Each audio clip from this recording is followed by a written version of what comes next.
Hello dear friends, welcome to my science academy. आज हम discuss करेंगे केवीएस पीजीटी फिजिक्स का जो एग्जाम,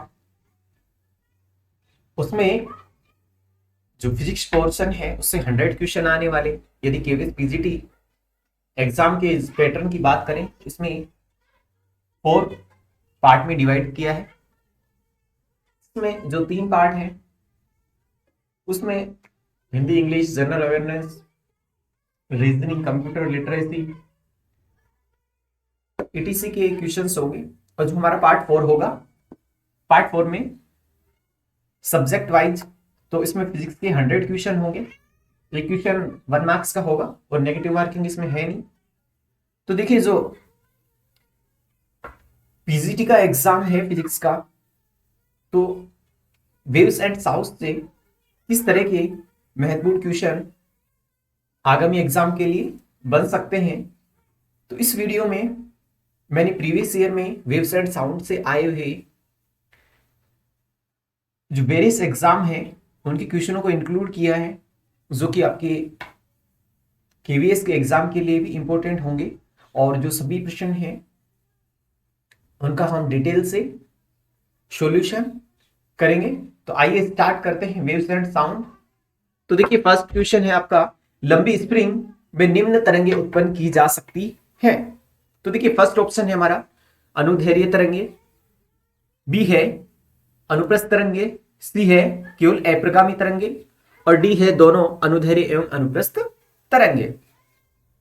तो देखिए, जैसे तरंगों का हम वर्गीकरण करते हैं, तो जो कंपन, जैसे हम जनरली इनका 4 पार्ट के आधार पे हम इनका वर्गीकरण करते हैं।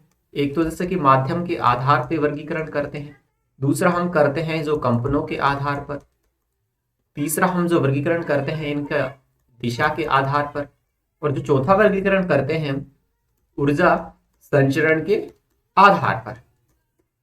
तो देखिए, जो कंपनों के आधार पे जो हमारी तरंगे हैं 2 प्रकार की होती हैं, अनुदैर्घ्य तरंगे और अनुप्रस्थ तरंगे। तो यानी कि ऐसा अगर क्वेश्चन पूछा जाता है तो उसमें जो अनुदैर्घ्य तरंगे हैं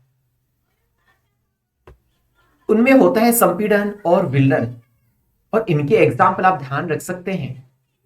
जैसे ध्वनि तरंग है, ठोस व द्रवों के अंदर जो तरंगे होती हैं, गैसों में या फूंक वाले जो वाद्यंत्र होते हैं, तो उनमें हमारी अनुदैर्घ्य तरंगे उत्पन्न होती है। दूसरी अगर हम बात करें अनुप्रस्थ तरंगों की, तो अनुप्रस्थ तरंगे हैं कि जैसे कि डोरी में उत्पन्न होती है,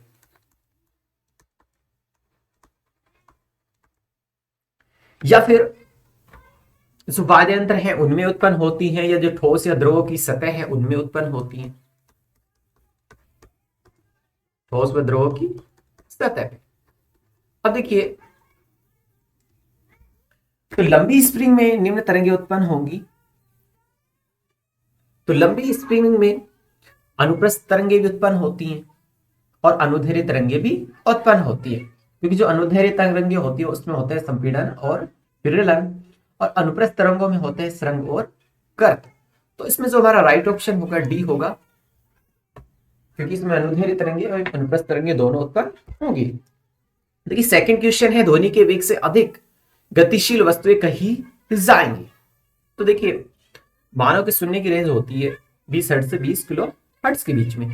तो उसी के आधार पे हम डिवाइड करते हैं इनको श्रव्य, अवश्रव्य और पराश्रव्य, यानी कि इससे कम है तो अवश्रव्य में आ जाएगा, और अगर 20 किलो हर्ट्ज से अधिक है तो वो पराश्रव्य में आ जाता है। लेकिन यदि ध्वनि का वेग,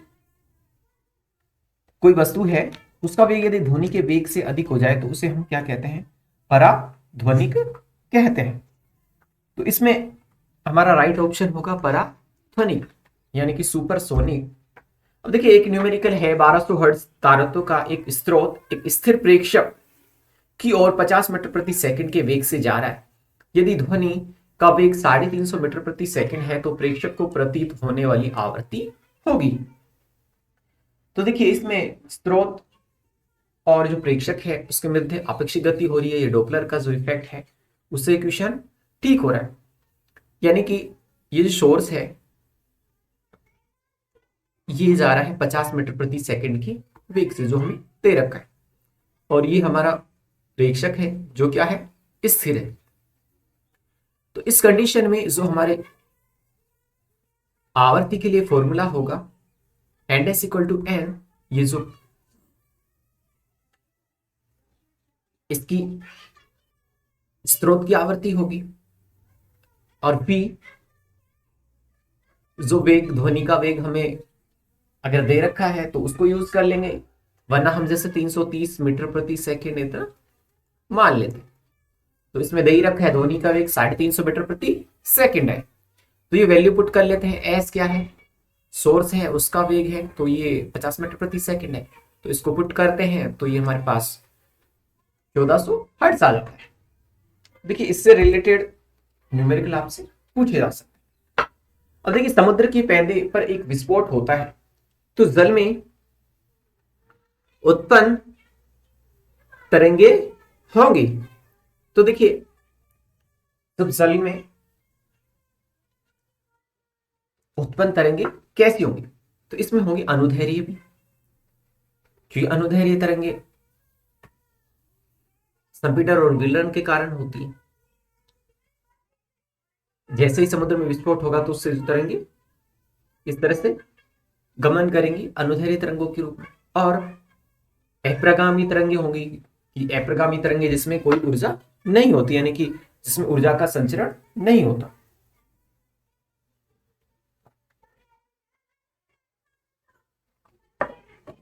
तो इसमें हमारा जो राइट आंसर होगा अनुदैर्घ्य एवं जो अप्रगामी तरंगे है वो हमारा इसमें राइट आंसर होगा।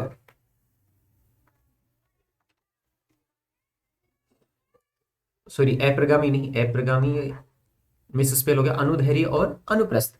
अब जो अनुदैर्घ्य है वो तो जल के अंदर तथा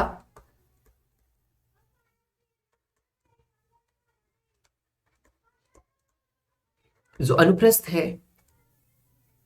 वो हमारा होगा जल की सतह पर। नेक्स्ट देखिए, निम्न में से ऊर्जा का स्थानांतरण नहीं होता।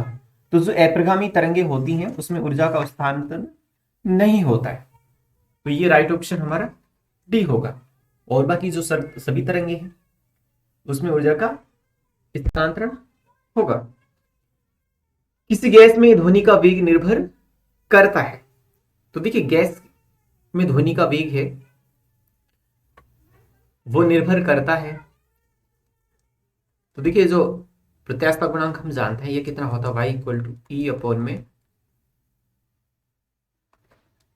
रो,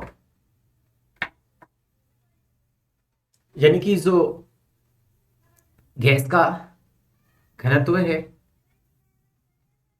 और इसके प्रत्यास्थता गुणांक पर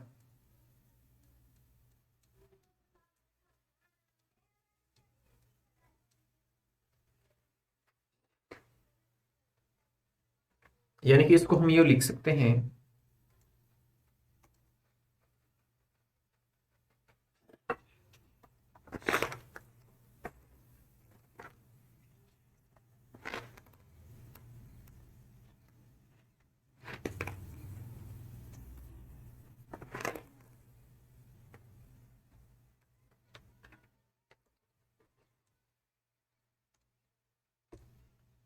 v equal to root E upon में रो। तो ये तो हो जाएगा प्रत्यास्थता गुणांक और ये हो जाएगा घनत्व। फिर जैसे कि गैसों के लिए हम इसको लिख सकते हैं v इक्वल टू रूट के अपॉन में रो, तथा जो ठोस है उनके लिए हम इसको लिख सकते हैं v equal to Y upon में रो। अब नेक्स्ट देखिए 7, एक 33 सेंटीमीटर लंबा एक खुला पाइप 1000 हर्ट्ज आवृत्ति के साथ अनुनाद करता है। यदि ध्वनि की चाल 330 मीटर प्रति सेकंड हो तो यह मूल आवृत्ति है। देखिए जो खुले पाइप के लिए आवृत्ति होती है ये होती है एन खुला equal to V by 2 L. B जो हमारी ध्वनि की चाल है, और एल इसकी लंबाई है। तो देखिए ध्वनि की चाल हमें दे रखी है, और ये जो इसके स्तंभ की लंबाई है वो भी हमें दे रखी है। आवर्ती हमें 1000 हर्ट्ज दे रखी है। तो देखिए ये एन खुला, इसका मान हमने पुट किया 1000 इक्वल टू ध्वनि का वेग 330 मीटर प्रति सेकंड, और 2 इंटू एल, एल कितना है 33 सेंटीमीटर, तो इसको मीटर में कन्वर्ट कर ले, 0.33 मीटर कर ले। तो ये जैसे वैल्यू यहां पुट करते हैं तो हमारे पास है 500 हर्ट्ज। यानी कि ये इस तरह से अनुपात ये फॉलो करेगा, जैसे ये एन खुले के लिए एन वी बाई 2l, तो जैसे कि 1 तो v बाई 2l, फिर 2v by 2l, 3v by 2l, यानी कि n1 अनुपात n2 अनुपात n3 होगा 500, 1000 और 1500, यानी कि 1:2:3। तो देखिए ये आ रहा है 1000, ये आ रहा है दूसरे पे, यानी कि जो इसकी द्वितीय सनादि होगी उस पे ये हमारा राइट आंसर होगा। नेक्स्ट देखिए, यदि ध्वनि तरंग का वेग 0 डिग्री सेल्सियस पर 332 मीटर प्रति सेकंड है, तो 1 डिग्री सेल्सियस ताप वृद्धि के लिए वेग में वृद्धि होगी। तो देखिए जो वेग में वृद्धि है उसको हम मानते हैं vt equal to v0 plus 0.6 t, ये रिलेशन होता है। यहाँ t हमारा टेम्परेचर होता है। तो बस इतना सा ये पूछा जाता है, तो यहाँ से v0 पे जो ध्वनि का वेग ये तो ये रखा है, ये v0 पे। तो वैल्यू पुट कर लेते हैं, vt equal to 332 plus 0.6, temperature में कितनी वृद्धि हो रही है 1 डिग्री सेल्सियस रखा, तो ये आया 332 प्लस 0.6, यानी कि ये फाइनल तो ये हो गया। और इसमें पूछा है केवल कि कितनी वृद्धि हुई, तो ये हमारी कितनी वृद्धि होगी 0.6 मीटर प्रति सेकंड। नेक्स्ट देखिए, यदि रेलगाड़ी 440 हर्ट्ज की आवृत्ति उत्पन्न करती है, रेलगाड़ी 20 मीटर प्रति सेकंड के वेग से स्थिर श्रोता के पास जा रही है, तो आभासी आवृत्ति होगी। अब इसमें वेग हमारे को दे रखा 300 मीटर प्रति सेकंड। तो देखिए अब जो सोर्स है, ये थोड़ा सा जो हिंदी का टाइपिंग है तो इसको इग्नोर करें आप, ये हर्ट्ज है हमारा, ये हर्ट्ज, ये सारे ऑप्शन है ना हर्ट्ज है। तो सोर्स है, इसकी आवृत्ति है 440 हर्ट्ज, और ये 20 मीटर प्रति सेकंड से एक जो ऑब्जर्वर है उसके पास जा रहा है, और आभासी आवृत्ति यानी कि एन का मान हमारे पास कितना दे रखा है 400, सॉरी मूल आवृत्ति जो उसकी स्रोत की है वो है 440, और अभी आभासी निकालनी है तो ये मान लेते हैं एन डैश। स्रोत की आवृत्ति कितनी दे रखी है 440 है, जो स्रोत ध्वनि का वेग कितना दे रखा है 300 मीटर प्रति सेकंड, तो ये हमने 300 रख लिया यहाँ, और v माइनस वी एस यानी कि जो स्रोत का वेग है 20 मीटर प्रति सेकंड, तो ये रखा, तो ये आएगा 440 इंटू 300 अपन में 280, तो ये आया 468 हर्ट्ज। नेक्स्ट देखिए, एक कुंड नलिका में निम्न में से कौन सी प्रक्रिया उपस्थित होती है। तो देखिए जो कुंड नलिका है उसमें जो तरंगे बनती हैं उनमें किसी तरह की ऊर्जा नहीं होती, यानी कि अप्रगामी तरंगे होती है। देखिए दो सिरों से खुले एक पाइप में एक वायु स्तंभ की मूल आवर्ती एफ है। यदि पाइप का एक सिरा बंद कर दें तो मूल आवर्ती होगी, यानी कि पाइप का एक सिरा बंद कर देंगे तो ये हमारा क्या हो जाएगा, बंद पाइप हो जाएगा। यानी कि जो खुला ऑर्गन पाइप होता है, खुला ऑर्गन पाइप, और ये हमारा अगर बंद ऑर्गन पाइप है, देखिए इसमें जो तरंग दैर्घ्य होती है लैम्डा इक्वल टू 2l होती है, तथा जो आवर्ती होती है v बाई 2l होती है। ऐसे ही जो हमारा बंद ऑर्गन पाइप होता है उसमें स्तंभ की लंबाई लैम्डा बाई 4 होती है, तथा जो इसकी आवृत्ति है वो V/4L होती है।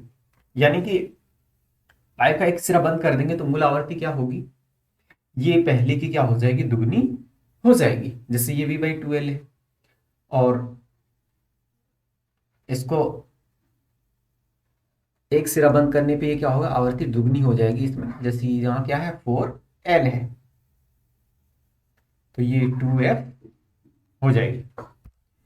माध्यम की एकांक लंबाई में निहित तरंगों की संख्या क्या कहलाती है, तरंग संख्या कहलाती है। 450 हर्ट्ज वाली एक सीटी एक स्थिर प्रेक्षक की ओर 33 मीटर प्रति सेकंड की गति से बढ़ रही है। प्रेक्षक द्वारा सुनी गई आवृत्ति का मान हर्ट्ज में होगा। तो देखिए सबसे पहले यहां सो हमारे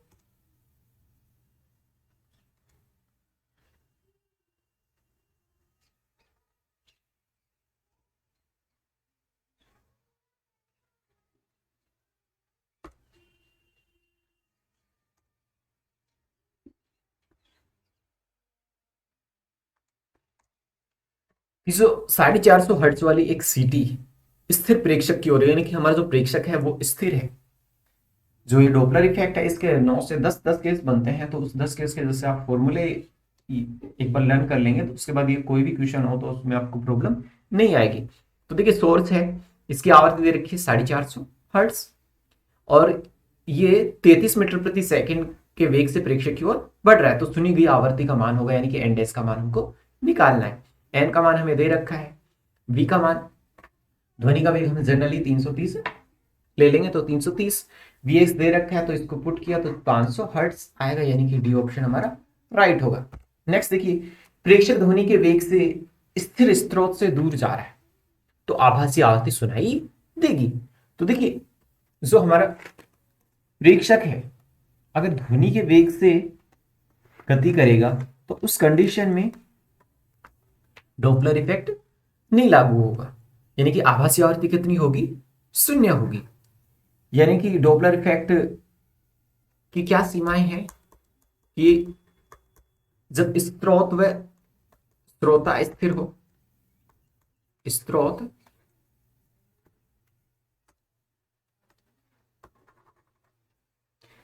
यानी कि जब हमारा स्रोत है एवं श्रोता स्थिर हो तो उस कंडीशन में हमारा डॉपलर इफेक्ट लागू नहीं होगा। सेकंड है ध्वनि स्रोत व श्रोता एक ही दिशा में समान वेग से गतिशील हो, यानी कि ध्वनि स्रोत एवं श्रोता एक ही दिशा में समान वेग से गतिशील हो तो उस कंडीशन में भी डॉपलर इफेक्ट नहीं होगा। यानी कि V S is less than V, या फिर जो ऑब्जर्वर है उसके लिए यानी ध्वनि के वेग से कम। तो इस कंडीशन में शून्य आंसर हमारा होगा। नेक्स्ट देखिए, यदि आयतनात्मक प्रत्यास्था गुणांक दुगना कर दिया जाए एवं घनत्व का मान आधा कर दिया जाए तो माध्यम में ध्वनि का वेग हो जाएगा। तो देखिए हम जानते हैं ध्वनि का वेग, जैसे अभी एक क्वेश्चन हमने देखा था v इक्वल टू के अपॉन में रो, किंतु जो आयतन प्रत्यास्था गुणांक है वो के होता है। अभी जैसे लास्ट टाइम हमने डिस्कस किया था ये, तो ये था v equal to T upon में रो। अब जैसे कि ठोसों के लिए ये y अपॉन में रो होता है और गैसों के लिए होता है k अपॉन में रो। तो अब यहां ये कह रहा है कि जो आयतन प्रत्यास्थ गुणांक है उसको हम कर रहे हैं दुगना, तथा जो घनत्व है उसको कर रहे हैं हम आधा। तो इस कंडीशन में क्या होगा, ये हमारा हो जाएगा 2k, ये ऊपर तो 4k हो जाएगा, 4k अपॉन में रो, यानी कि v इक्वल टू 2 बाहर आ जाएगा और k अपॉन में रो, यानी कि ये जो पहले का कितना हो जाएगा जैसे पहले अगर ये v था और इसको v डैश माने तो v डैश इक्वल टू क्या होगा 2v, यानी कि दुगना हो जाएगा। ध्वनि का वेग कितना हो जाएगा? दुगना हो जाएगा। नेक्स्ट देखिए, एक बंद ऑर्गन पाइप एवं खुला ऑर्गन पाइप समान मूल आवर्ती उत्पन्न करते हैं तो उनकी लंबाइयों का अनुपात होगा। देखिए जैसे खुला ऑर्गन पाइप है और बंद ऑर्गन पाइप है, तो जैसे कि मैंने बताया अभी, खुला ऑर्गन पाइप है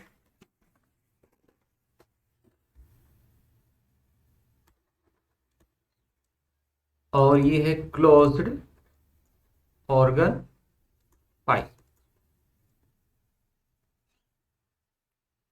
ये ओपन ऑर्गन पाइप। तो इसमें जो लंबाइयों का अनुपात है ये लैम्डा इक्वल टू होता है लैम्डा बाई 2, और इसमें जो स्तंभ की लंबाई है वो होती है लैम्डा बाई 4। अब ये अगर समान आवर्ती से है तो इनकी लंबाइयों का अनुपात क्या होगा? देखिए ये जो n इक्वल टू क्या होता है इसके लिए v बाई 2l, और इसके लिए क्या होता है n equal to v by 4l। तो इन दोनों को यदि बराबर हम करते हैं तो हमारे पास ये जैसे यहां से ये दोनों कट के यहां से एक और यहां से दो, यानी कि 1:2। इसको जैसे n1 मान ले, मान लो इसको n2 मान ले, तो ये जो n1 अनुपात n2 कितना आ जाएगा? 1:2, यानी कि सी हमारा इसमें राइट आंसर हो जाएगा। नेक्स्ट देखिए, मेल्डी के नियम का गणितीय रूप है। तो देखिए मेल्डी के नियम के लिए आप ध्यान रखिए p√t का मान एक नियतांक होता है। एक ध्वनि की आवर्ती n है तो उसके अष्टक की आवर्ती होगी। तो देखिए जो अष्टक की आवर्ती क्या होती है कि कोई स्वरक है जिसकी आवर्ती मूल स्वर की यदि दुगनी है, यानी कि कोई स्वरक है और इसकी जो आवर्ती है मूल स्वर की दुगनी है, तो उसे हम क्या कहते हैं? अष्टक कहते हैं। तो जो ये क्वेश्चन है इसका राइट आंसर क्या होगा? यदि ध्वनि की आवर्ती n है तो उसकी अष्टक की आवर्ती कितनी होगी? उसका दुगना, यानी कि 2n होगी। नेक्स्ट देखिए, दो लगातार संपीड़न एवं विलयन के बीच की दूरी 1 मीटर है तथा ध्वनि की चाल 360 मीटर प्रति सेकंड है, तो ध्वनि की आवर्ती क्या होगी? तो देखिए दो लगातार संपीड़न एवं विलयन है, उनमें जो दूरी होती है वो होती है लैम्डा बाई 2, और यहां इसने माना है कि दो लगातार संपीड़न एवं विलयनों के बीच की जो दूरी होती है वो कितनी है? 1 मीटर है। तो यहां से हम लैम्डा का मान निकाल लेंगे। लैम्डा का मान कितना आएगा यहां से?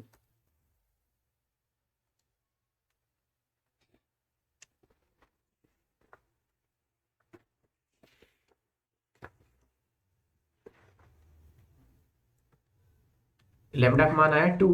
तो ध्वनि की आवर्ती हम जानते हैं कि n इक्वल टू होता है v बाई लैम्डा, यानी कि v है 360 और लैम्डा का मान तो ये आ जाएगा 180 मीटर प्रति सेकंड,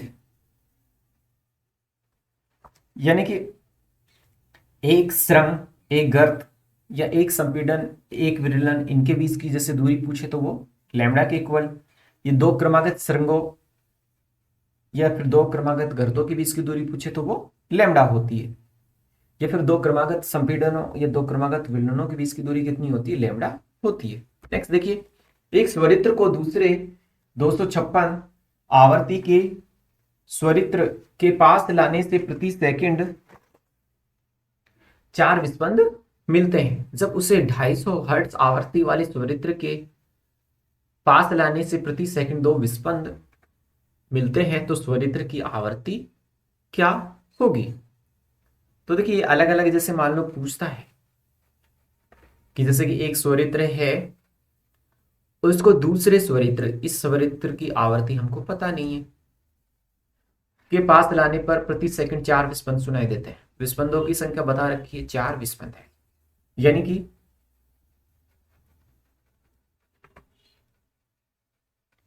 ज्ञात कोई स्वरित्र है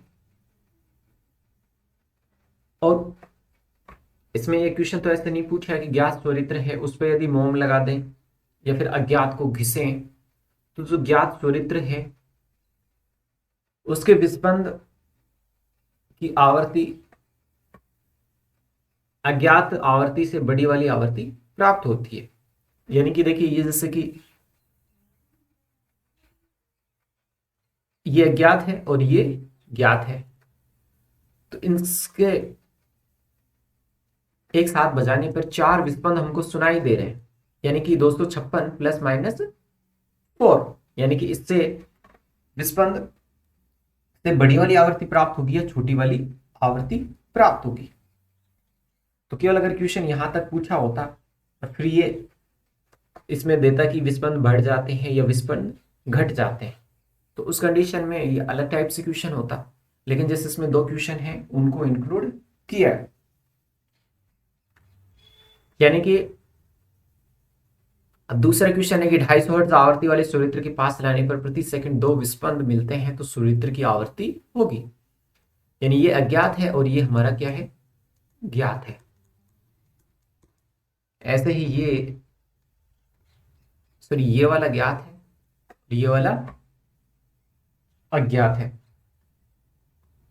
ये हमारा अज्ञात वाला सूर्यत्र है। तो यहां से देखो दोनों से अगर बढ़ती है तो ये 252 होगी और कम होती है तो 248 हर्ट्ज होगी। ऐसे यहां से अगर बढ़ती है तो 260 हर्ट्ज होगी और कम होती है तो 252 होगी। अब दोनों को एक साथ बजा रहे हैं तो सूर्यत्र की आवृत्ति कितनी होगी, 252 हर्ट्ज होगी। ये इन दोनों का कॉमन हो जाएगी। नेक्स्ट देखिए, यदि तार की लंबाई 2 मीटर तथा द्रव्यमान 80 केजी हो तो तार में उत्पन्न तनाव क्या होगा, जबकि आवृत्ति 1/4 हर्ट्ज है। तो देखिए तार की लंबाई एल दे रखी है 2 मीटर, तो द्रव्यमान 80 केजी है, जो मतलब पूरी लंबाई है 2 मीटर, उसका द्रव्यमान 80 केजी है, तो तार में उत्पन्न तनाव क्या होगा जबकि आवृत्ति 1/4 हर्ट्ज हो। तो ये जो कैपिटल एम है वो दे रखा है संपूर्ण द्रव्यमान। अब हम जानते हैं कि जो आवृत्ति होती है वो होती है n = 1/2L root T by m। m small m यह जो यूज करते हैं वो होता है एकांक लंबाई का द्रव्यमान, यानी कि 80/2 = 40, क्योंकि जो इसका संपूर्ण द्रव्यमान है उसमें लंबाई का भाग देंगे तो ये एकांक लंबाई का द्रव्यमान आ जाएगा। तो L का मान 2, T का मान याद करना है, M का मान 40, तो यहां T आ जाएगा 40 न्यूटन। एक व्यक्ति 2 गाड़ियों को देख रहा है, एक उसकी ओर 4 मीटर प्रति सेकंड के वेग से आ रही है तथा दूसरी उतनी ही वेग से दूर जा रही है। यदि दोनों गाड़ियां अपनी स्वाभाविक आवर्ती 240 हर्ट्ज की आवर्ती से सीटी बजाएं तो व्यक्ति को सुनाई देने वाले विस्पंदों की संख्या होगी। तो देखिए एक कंडीशन में तो जो सोर्स है श्रोता के पास जा रहा है 4 मीटर प्रति सेकंड के वेग से, और दूसरे में ये इसी वेग से इससे दूर जा रहा है। अब जो इसकी स्वाभाविक आवृत्ति ये मानी हमने 240 हर्ट्ज, तो विस्पंदों की संख्या क्या होगी। तो देखिए पहले में हम जो आभासी आवृत्ति एन डैश मान लेते हैं, दूसरी कंडीशन में आभासी आवृत्ति एन डैश मान लेते हैं। तो देखिए केस फर्स्ट देखते हैं, तो एन डैश इक्वल टू क्या होता है, N equal to V/V minus VS, यानी कि जब स्रोत है श्रोता के पास जा रहा है तो इस कंडीशन में आभासी आवृत्ति ये होती है V/V माइनस VS। तो यहां स्वाभाविक आवृत्ति 240 दे रखी है, ध्वनि का वेग यहां क्वेश्चन में दिया होगा, जैसे यहां 320 हमने माना है, तो इसमें 320 क्वेश्चन में देगा कि आपको V = 320 है, वरना तो आप 330 लेंगे। तो ये कैलकुलेट करते हैं, ये आती है 243.03 हर्ट्ज। ऐसे केस सेकंड है, उसमें जो स्रोत है श्रोता से दूर जा रहा है, तो इस कंडीशन में आभासी आवृत्ति होगी n डबल डैश मान लेते हैं, n double dash n = n V/V + VS। यानी कि N dash equal to 240 into 320 upon में 320 प्लस 4 यानी कि 237 हर्ट्ज होगी। तो हमें विस्पंदों की संख्या बतानी है। तो जो क्रमागत विस्पंद हैं तो इनकी जो आवृत्तियां हैं, आभासी आवृत्तियां, इन दोनों के अंतर के बराबर होंगे, यानी कि 243 और माइनस 233, तो लगभग ये 6 हर्ट्ज आता है। नेक्स्ट देखिए, किसी तनी हुई डोरी में मूल स्वर की आवृत्ति को दोगुना करने पर इसकी लंबाई प्रारंभिक लंबाई की 3/4 गुनी कर दी जाती है। तनाव को किस गुणक से परिवर्तित करना होगा? तो देखिए, हम जानते हैं कि जो आवृत्ति है वो होती है n equal to 1/2L root T by M. तो यहां से जो रिलेशन हम यूज करेंगे, क्योंकि इसने कहा है मूल स्वर की आवृत्ति को दुगना, यानी कि n हमें लेना है और इसकी लंबाई प्रारंभिक लंबाई की 3/4 गुनी कर दी जाती है, तो तनाव किस गुणांक से परिवर्तित होगा, यानी कि 3 चीजें हमें लेके एक रिलेशन बनाना है।